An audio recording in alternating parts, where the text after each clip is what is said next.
Alright, so this is a weekly love reading for Taurus. I have a lot of messages for you this week, and I have a lot of cards for you this week. I have about probably 12 cards. Some of them are for this week, and some of them are for future. So we'll see the whole spectrum of the situation, whether you stay in this relationship or not, depending on how you feel about it. So some people just become acquaintances, some people become friends, some people, it's somebody you used to know. Whatever the case is in this situation, hopefully it's a positive one, because some of the other ones are not.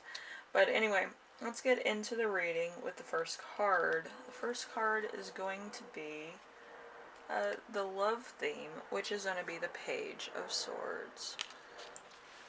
The Page of Swords is intellectual relationship, lack of emotional intensity or intimacy, fun together, sharing ideas, best friends, best mates, looking out for each other. So we're starting off on a high note, because I don't know. There's like one or two of these that I haven't gotten to, and I can already tell it's gonna be like, but always in Taurus, I feel like you guys kind of express a lot what you want, what you expect, so a lot of the relationships that you have are very mutually understanding, so I'm very pleased. So number 2, we have Love Challenge, which is going to be the King of Cups, I believe. King of Cups. So the King of Cups is using your head and heart in love, a compassionate but calming partner, long-term relationship, bossy friends, domineering friends or lovers, wise friends, cold-hearted, and deceptive. Deceptively honest, probably. But, yeah, with the King of Cups in Challenge, I feel like your partner's overprotective of you because it's something out of their own insecurity. Usually it's an Aquarius Pisces, so they're very sensitive to your needs, and they don't want anybody hurting you, so they kind of put up the shield of, hey, don't say anything that's going to be mean or condescending to my partner, So, it's water energy, they're overly sensitive, so they're very touchy-feely, they're very, expressive, they want to make sure that you are emotionally alright. So, whatever you decide is your boundaries, they're willing to meet you at your boundary, you know what I mean? To make sure that you're alright. They don't want anybody saying the wrong thing or being, kind of frenemy friends, And they want you to stay away from that type of thing. So they'll probably tell you, you can't be around so-and-so because they're a little whatever, and I don't feel like it's good for your emotional health, and it kind of makes you think the wrong thing about certain people. They're trying to be a positive influence on you and make sure that you can make as many friends and be as popular as you can. They're that type of partner, which is pretty cool. Alright, so number 3, we have your lesson in this relationship. We have the Four of Wands in reverse. The Four of Wands in reverse is conflict between family, community, and love life. Fear of public commitment. So you might not want a engagement in front of people or in the public eye. You want a more private, intimate thing, maybe with friends and family there, or a nice dinner, something to that effect. Or you kind of like having more of a private life, where you can be, with somebody and just not be in the public eye where everybody knows your business. Which I know a lot of Tauruses are like that. They kind of want to be popular outside of their relationship, but inside their relationship, they don't want anybody messing with it. It's more of an intimate time for yourself and your partner and your family and stuff like that. You don't want anybody really knowing the conversation as far as that goes. Whatever you guys decide is entirely your own, and you want it to stay like that. So Number 4 is going to be their lesson in this relationship with you, which is going to be the Wheel of Fortune in reverse. Wheel of Fortune in reverse is external events affecting relationship, love life out of control. So there might be some slandery going around about your relationship, and people get the wrong idea if you have like marks on your hand and it's not from working in the yard and stuff, and they're overly involved. But sometimes you can be in a relationship where you both like working in the yard, or you like roughhousing or playing sports, and then you come home and it's black and blue, and then people get the wrong idea. And then, it just is a disconnect from your partner and your family or your friends. And it just looks bad all the way around. So it's kind of difficult to separate the two at some points in time because of what it looks like. It's not anything else. But hopefully it's not abusive. Anyway, we have growth zone. Growth zone is going to be where both of you come together, or have to grow from together. And we have the Knight of Swords. The Knight of Swords is like, let's see, fears about intimacy, easily bored with partner, decisive action, hedonism, passion, exciting liaison, lust, insensitive, tactlessness, and impatient. So you might kind of both be a little bit impatient. You might kind of move the relationship forward a little bit faster than other people would advise, because maybe it's kind of like, oh, you just met and now you want to get married, and it's kind of like, you need to cool your jets there. You need to talk about some important issues, which I would talk about important issues, like how you would feel about a small wedding, a big wedding, parental things, if you have kids or you want kids, if one of your kids had a disability, how you'd handle that, so that you're all on the same page. So if they understand like where you're coming from on certain issues, they'd be like, yeah, I want to continue this relationship, or no, I don't want certain things or whatever, and you can hash them out. You don't have to be like, oh, you don't fit my category. You just have to know where each other comes from on certain issues that are very difficult, until you're in them, kind of come up with those instances. So then you can kind of, be like, so-and-so is born with a disability, we're handling it like this, and this, because we want our child to have the best, life, or whatever.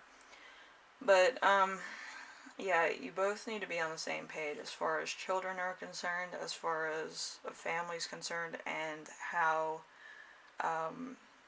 date nights work out. Because when you're in a relationship, date nights kind of, they get jumbled up, where it's kind of like you're Netflix and chilling and not really doing cutesy date stuff. It's kind of like, oh yeah, I brought flowers home, and there's no real occasion, and it's not really appreciated, because it's kind of like you do this all the time. Like, there's no special reason. So a lot of times date nights get pushed to the side because you both either live together or the surprise is blown because of that reason. So that might also be a little bit aggravating, because surprises that you would usually appreciate are now run-of-the-mill routine stuff that's always happening. So it's a different approach to that type of stuff. So just remember that. try to keep the romantic in your partner on both sides, you and your partner. Do little things for them, they do little things for you. Just to show appreciation. But kind of make it into a big deal. It's a flippin' event for all the right reasons. Anyway, so sex and romance. We have the High Priestess. The High Priestess. Let's see. So there's some secrets here. So remain patient in love. Calm exterior with inner passion. Intimacy. Good judge of character. Following Your feelings, secrets revealed, a relationship with wasted potential. Like I said, like when you're dating somebody and you meet somebody, it's kind of like it's either a scavenger hunt or an Easter egg hunt, depending on what you want to put a label on. But every time you meet up with this person, it should be a new talent or a new interest or something new that you want to talk about yourself. It shouldn't just be like surface level attraction, because those relationships run out too soon. You should be talking about, hey, I wanted to go back to school to study calculus, or I wanted to do some cosmetology stuff, and I've been working on French twists and curls and all this stuff. Because, like, they don't have to be interested in it to be interested in you. Like, you know, they just have to understand that you're passionate about that, so that the gifts that they give you kind of correlate to your interests. Like, if you're studying calculus, they get you, like, a new calculator, a binder, a pencil. You study cosmetology, or you like doing your job in cosmetology, they get you like little berets and stuff where you can try different approaches to your hair and stuff. So you can, you know, say, yeah, I'm really good at doing this, this, and this. So then you're showcasing yourself and your talent at the same time. So, you know, you kind of need to drop hints like that of what you're interested in and what you're studying, and stuff you want to actually learn more about, or that you're good at, or you're part of certain clubs. I'm part of the Shell Club, and, you know, astrology. I get a lot of astrology books, so, yeah. I need another bookshelf, by the way. So, bookshelf. But, yeah. You kind of have to be that type of proactive in a relationship, where you kind of make it seem like every time they meet you, they're learning something new about you. Like, oh, I did this, and it was a lot of fun, and then you talk about some significant moment when that happened, or when you were doing that.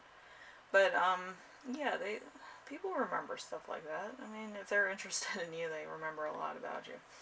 Anyway, so we have extra cards, and then I have extra messages, some channeled messages. So we have the Page of Pentacles. The Page of Pentacles is realistic expectations, intellectual relationship, love letters, faithfulness, lack of emotional intimacy, and developing a relationship. So you're kind of going to be going on, like, the different aspects of your relationship. It's not just going to be physical. It's going to be like, oh, I did this, this, and this, and, you know, when I did this, this happened, and, you know, I've always, like, kept this little thing. You know, just cutesy stuff. Like,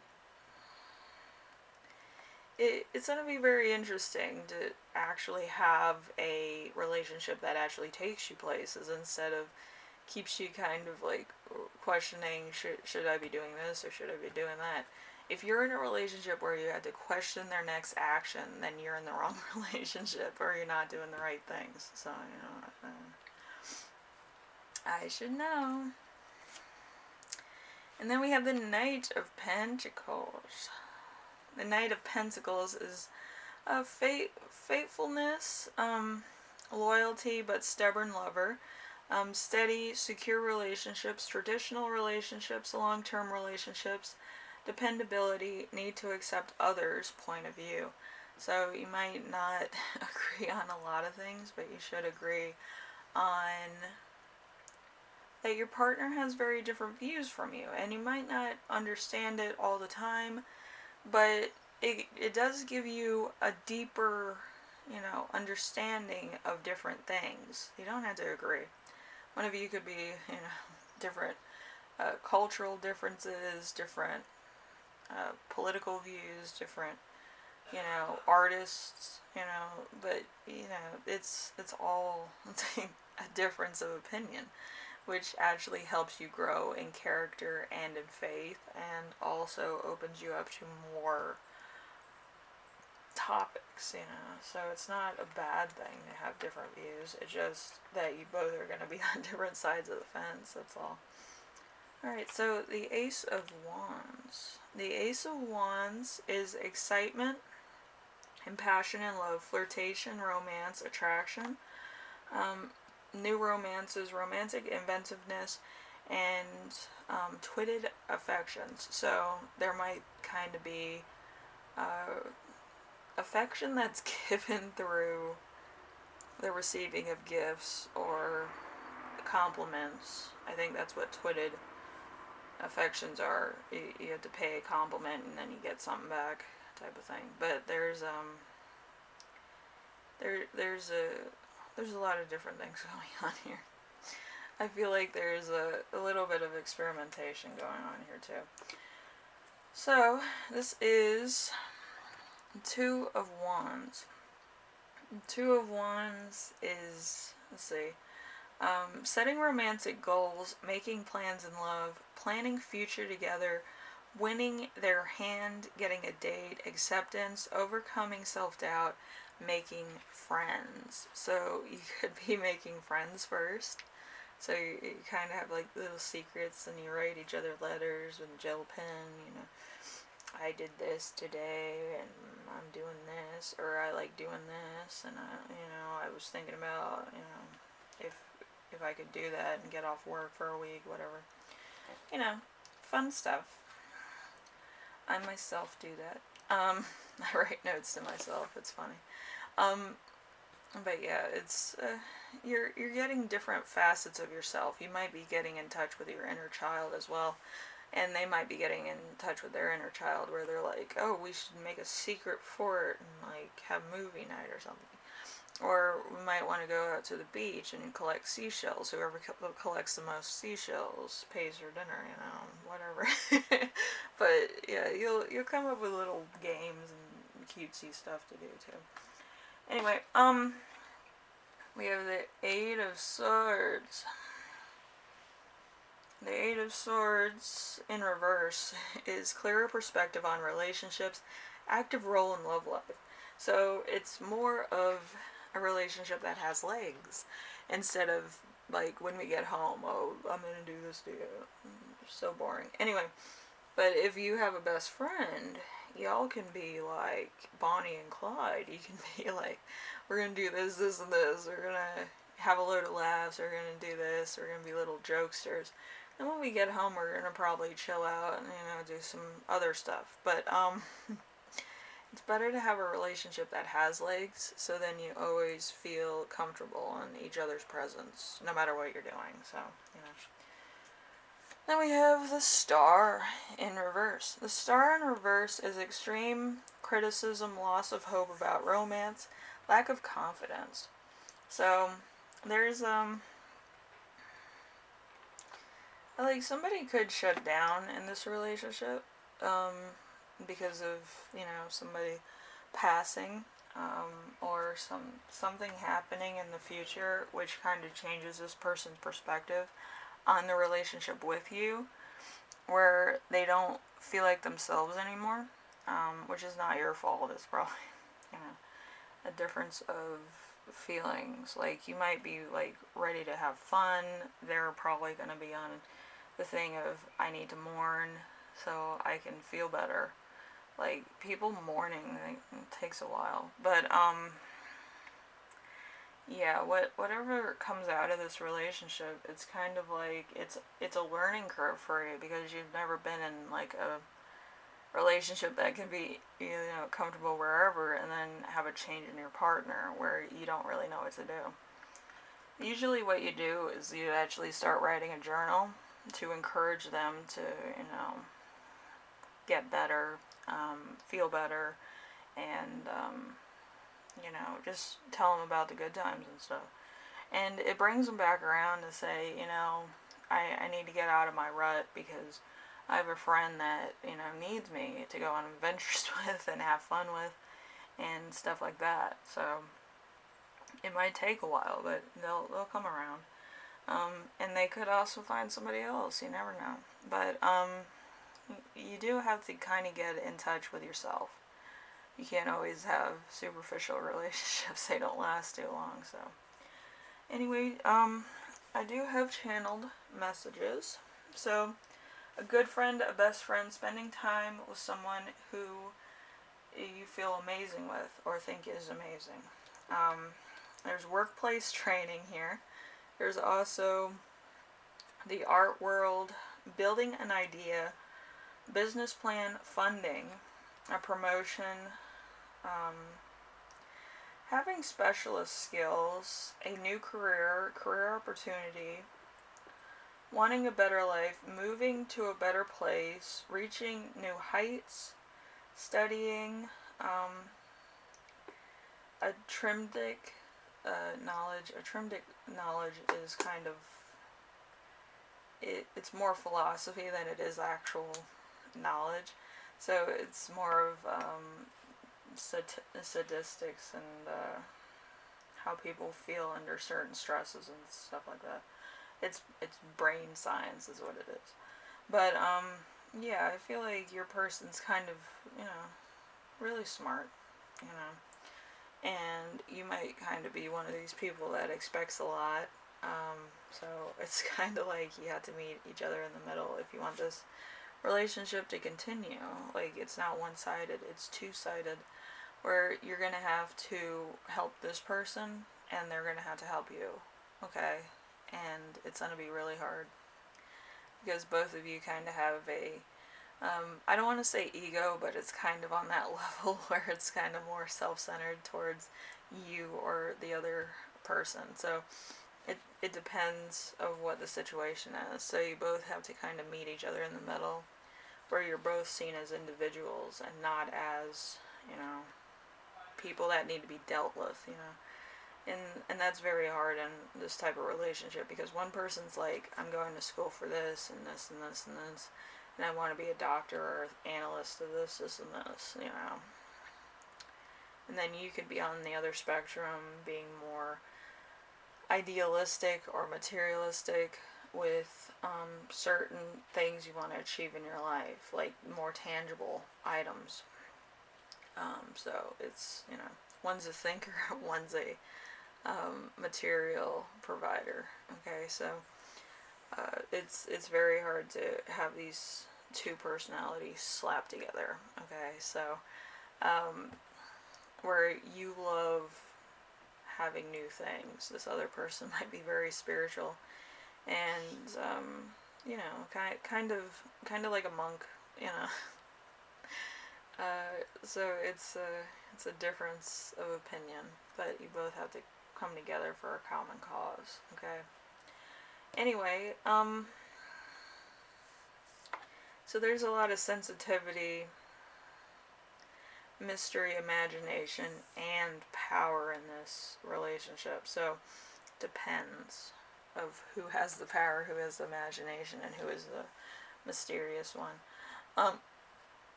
But I feel like you both are sensitive to each other's needs, wants, and as people. So it's kind of that type of thing.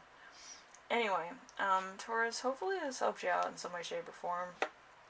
And, hopefully you kind of know how to deal with certain issues in your relationship. But this person might be working long hours once they do get this specific training, okay?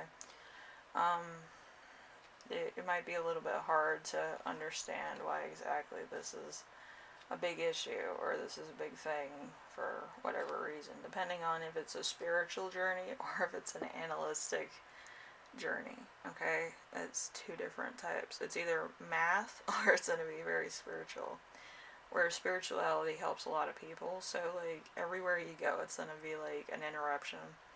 Because if people recognize this person for doing spiritual work, they want a miracle, So, just remember that, okay? And just be patient. It's not you, it's their job. And if it helps people, they feel better about themselves, It builds and builds, and then they can give it back to you, So it's, just be supportive. Anyway, Taurus, hopefully this helps you out in some way, shape, or form. I know it's kind of hard to understand a lot of times, but if you're going through it, it's like, oh yeah, my person's exactly like that, or they're doing this and that, and it helps a lot of people, but it gets like a little troublesome when you're trying to have private time to yourself, you know. Anyway, I will see you in the next reading. Hopefully this helped you out in some way, shape, or form, and you know, hopefully it's good. You know what I mean? Anyway, see you later. Bye.